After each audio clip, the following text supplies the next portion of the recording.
In Kogi State, if the governor is, for example, from Anigala, be sure that the deputy governor will be Ibira or from Okum.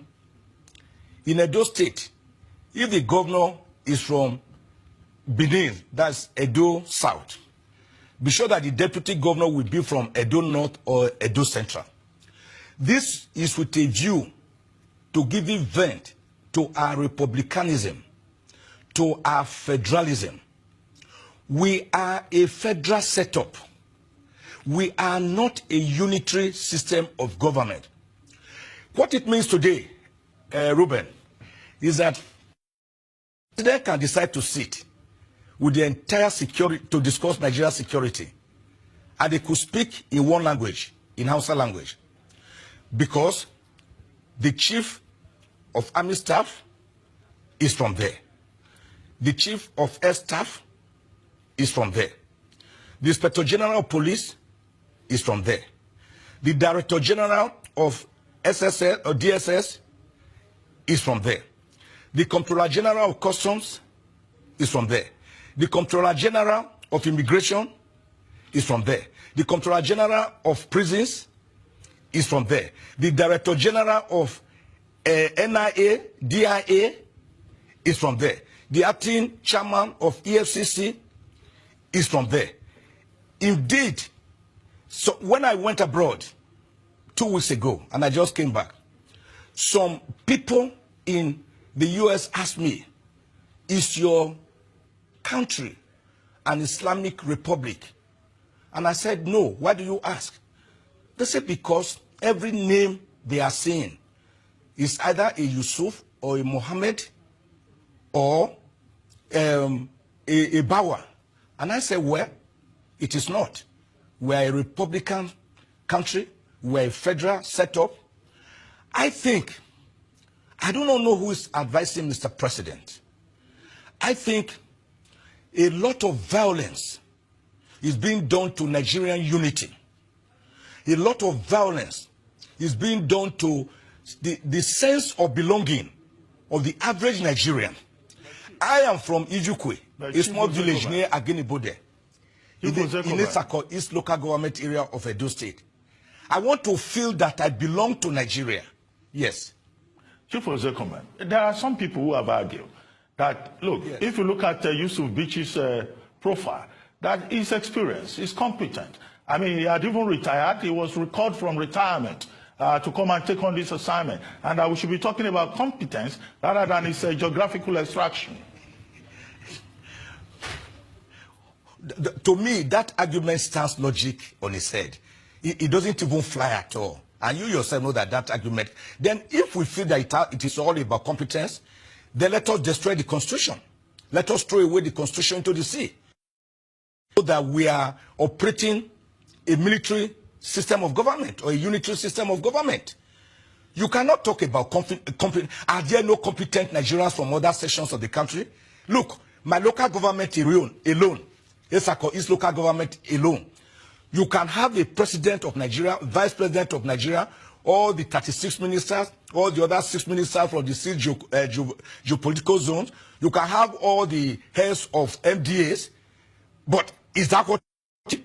It was because of that the Constitution, the supreme law of the land, the fond el origo, the ground norm, in section 1, subsection 1, says this Constitution shall be supreme.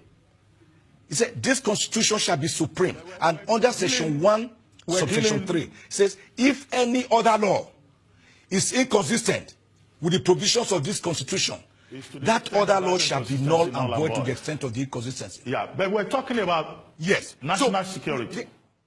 Hello? We're talking about national security here, and the appointment is about the Department of State Security. And the president at the NBA conference recently just said, look, there may be situations whereby, or in fact, that, government has the right to subordinate the rule of law to national security. But you are quoting the Constitution. The president says, national security is supreme, not the rule of law. No, that statement to me, with all respect, was unfortunate. And if it was written for him, for example, by a lawyer, I think the integrity of that lawyer should be questioned. Because right from pristine times, man decided to submit to a state to be governed by rule and not by rule of the thumb, as in the Hobbesian state of nature, where life was short, nasty, and brutish. We came from an era of the caveman, Australopithecus, to where we are today because there's what we call rule of law. In fact, it was the breach of rule of law in the Garden of Eden, where everything was in normalcy. That God, as patient as he was, omniscient, omnipotent, omnibenevolent, even though he saw Adam and Eve committing the original sin, he still gave them a fair hearing by asking them one by one, why did you do this? And after hearing them out, he decided to punish them by driving them out of the Garden of Eden. It was the breach of rule of law. What Mr. President must have been ill-advised on was a judgment delivered by the Supreme Court in the case of Dokubo Asari against the state. They misapplied the facts. In that case, he was applying for bail, which was rejected by the Federal High Court. He went on appeal to the Court of Appeal. It was rejected. He went on appeal to the Supreme Court, and he was pleading his fundamental rights. And the Supreme Court said, hello, when you are talking about fundamental rights of you, an individual who has been accused of treason and treasonable felonies and of insurrection, trying to overthrow the government of the... We have to subordinate that right to national security. It was not a case of rule of law, because rule of law is the mother of governance, is the mother of constitutional democracy. Rule of law precedes every other thing. Without rule of law, you can't even have a country. So you have to look at the definition of rule of law by Professor A.V. Dicey. He said it is the subordination of every person, every institution, every organ of government to certain laws that have been agreed upon, and that no one should act above the law. No one must be above the law, and that everybody must subject himself to certain laid down guidelines to govern our country. Otherwise, everybody will carry a machete or a shovel or a cudgel or a hammer or a gun to fight if there's no rule of law. So there's nowhere in the world you can say that national security is superior to rule of law. Rather, rule of law is the father, grandfather, mother, and grandmother of national security any day, anytime. Without it, we are doomed as a country. Under this administration, President Buhari has been issuing a number of executive orders. And those executive orders, they seem to appear new in our democratic process. What's your assessment of those executive orders, particularly Executive Order number 6, dealing with the seizure, the unilateral seizure of assets by government? Executive Order number 6 is illegal, it is immoral, it is unconstitutional, and it flies in the face because it is itself a breach of the rule of law that we are talking about. Executive Order number 6 started on a false premises. For example, it realizes that there are certain cases already pending before the court being handled by another arm of government, the judiciary, under Section 6 of the Constitution. The executive is Section 5, and the legislature is Section 4. All these are called with the doctrine of separation of powers, ably propounded by Baron de Montesquieu, a great French philosopher, in 1748. Now, if certain cases are already before the court, how do you make an executive order forfeiting and attaching the properties and monies of those people whose cases are already before the court? What do you want the court to decide? There's another strange introduction into that Executive Order number 6. It actually named about 152 people, politically exposed people, I say, these people, we are coming after you. That is what you call a law made ad hominem.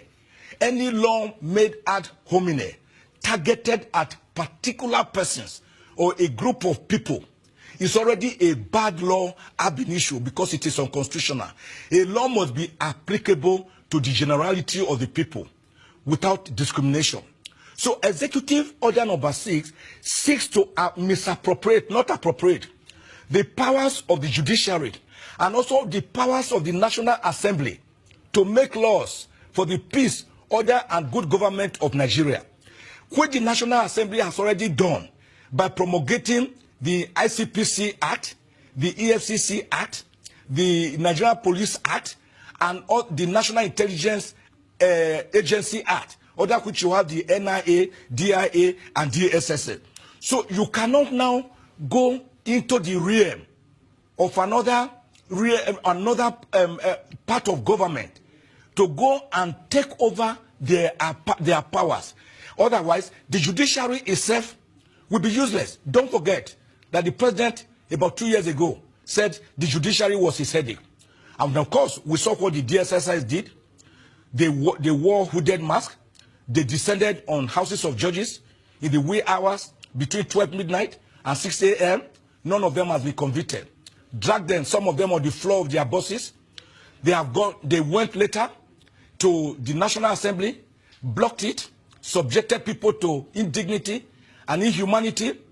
So the president is showing not just a body language, but a blatant expression that he seems to be more comfortable with military dictatorship, under which in 1984 he promulgated decrees number 2 and number 4, under which people could be detained whimsically, capriciously, arbitrarily for so-called breaches of state security.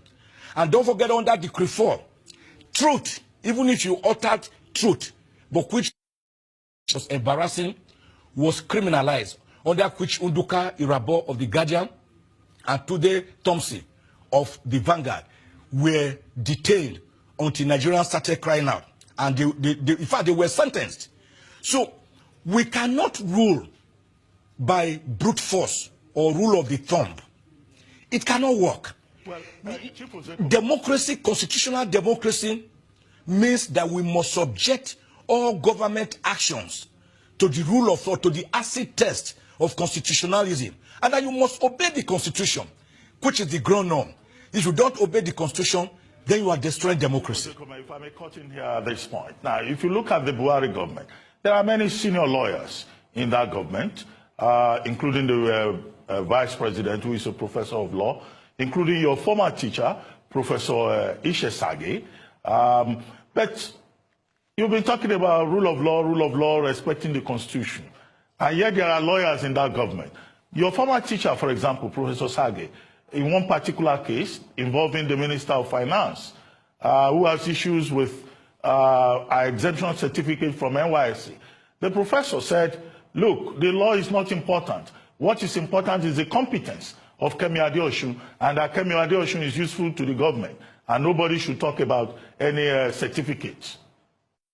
So, all lawyers, in government, saying one thing, other lawyers saying another thing. What's your reaction in particular to what Professor Sage said? What's your reaction? Yeah, I expected him to. Yeah, I had expected the learned professor to deny that statement. I was surprised that he later re-echoed it. He was my teacher at the University of Ife. In fact, he helped me to read law. I had to change from English department to read law and lost a year in the process. Because of that, I'm very wary of criticizing him publicly. If you did not mention his name or you did not raise the issue, I will discuss the issue without even mentioning his name.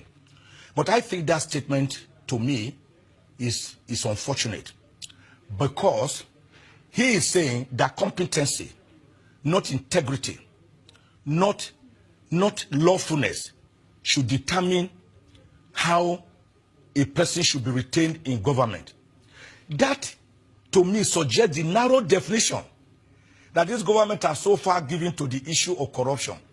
They seem to think that corruption is simply the giving and taking of illicit money or bribe. And that is why they talk about recovery of loot from septic tanks,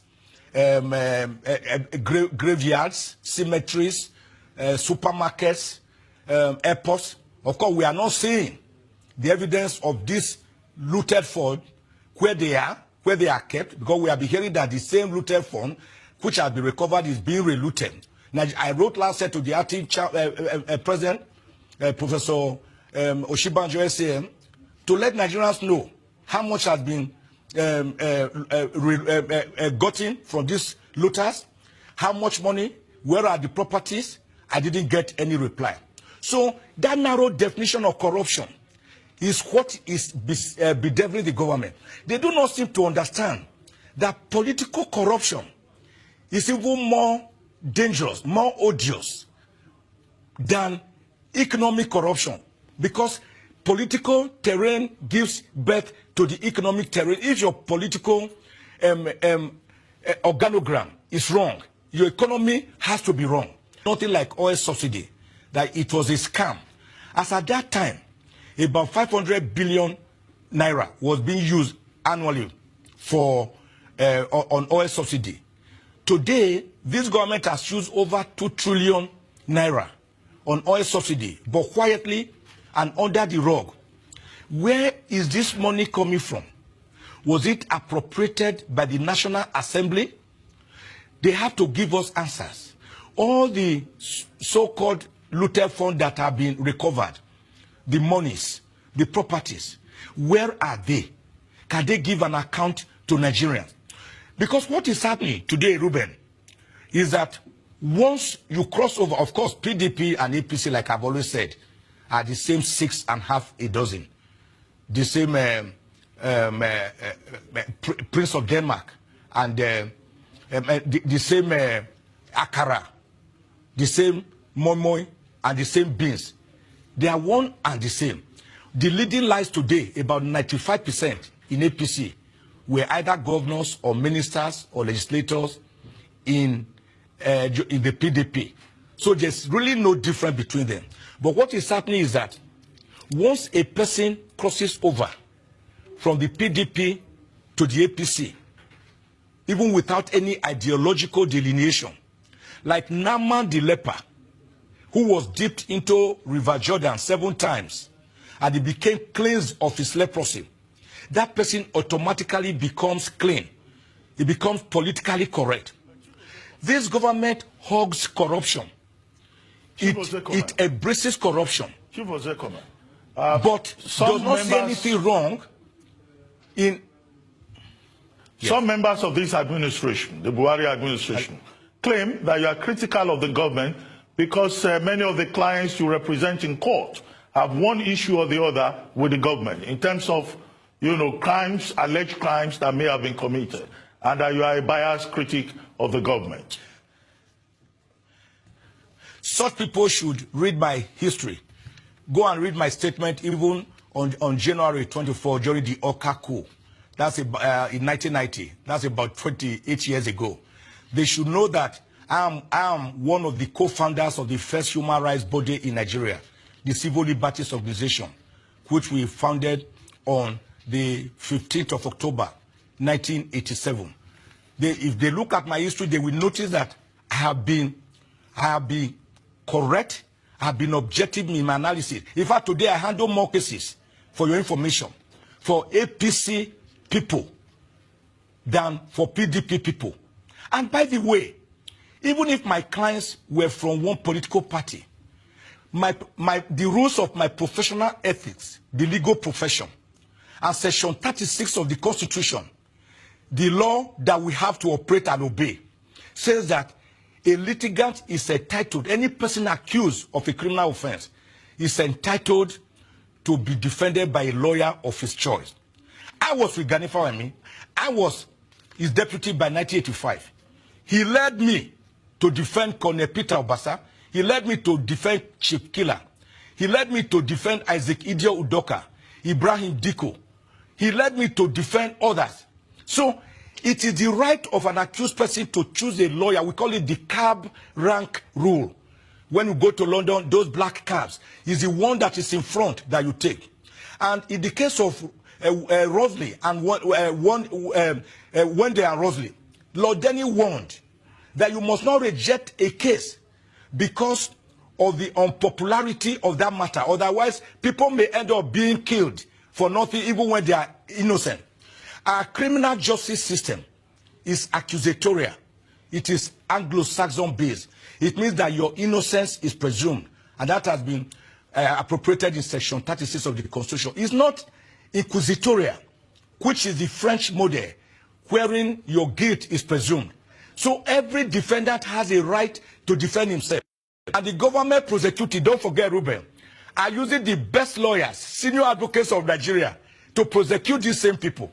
Are you saying that the people are not entitled to defend themselves? Oyenusi, Osumbo, Mighty Joe, all of them were defended by lawyers, no matter how unpopular. I was kidnapped on August 22, 2013. My kidnappers are being defended. I don't have any qualms against it because it is their right to be defended. Before I let you go, so because we need to round up now. It's missing the point. We need to round up now. Just one final question for you. What's your assessment of the political process leading up to 2019 election? I want you to do a quick assessment of some of the candidates that have already emerged and tell me what you think of the candidates, including the incumbent president.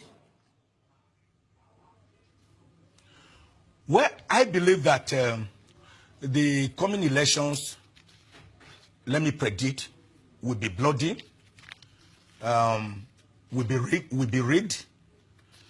There'll be ballot boxes snatching, ballot paper snatching. The PVCs will literally almost be of no moment because the entire security apparatus will be deployed to muzzle the will of the people. So I see a dark cloud hovering over the horizon, but Nigerians should not be disenchanted. They should go to the polls and vote for candidates of their choice. PDP has up to between 12 and 15 parents. Like I said, under Section 87 and 90 and 91 of the Electoral Act, they are not even yet aspirants. They are intending aspirants. It's when you start contesting that you become an aspirant, and when you win, you become a candidate. So they also have to put their act together. If they do not put their act together, then there will literally be no opposition to the president. But if they put their act together and give one formidable candidate with the disenchantment, disillusionment, melancholy, gnashing of teeth, hunger, poverty, corruption, anger in Nigeria, I believe that the incumbent, like we saw in 2015, will be easily defeated. Well, Chief Ozkhome, it's not going to be rocket science. Well, Chief Ozkhome, Nigeria thank you very much. Is the poverty capital of the world. And Transparency International has rated us as one of the most corrupt countries in the world, going back 60 steps, the second most corrupt country. Thank you, Chief Ozkhome. Thank you very much. Economy was we'll have to end this segment at this point. You know, where today we are scavenging for food. Thank you very much, Chief Ozkhome. I'm sure we'll have another session with you very soon so that we can discuss many other issues. Thank you very much, Chief Ozkhome, SAN.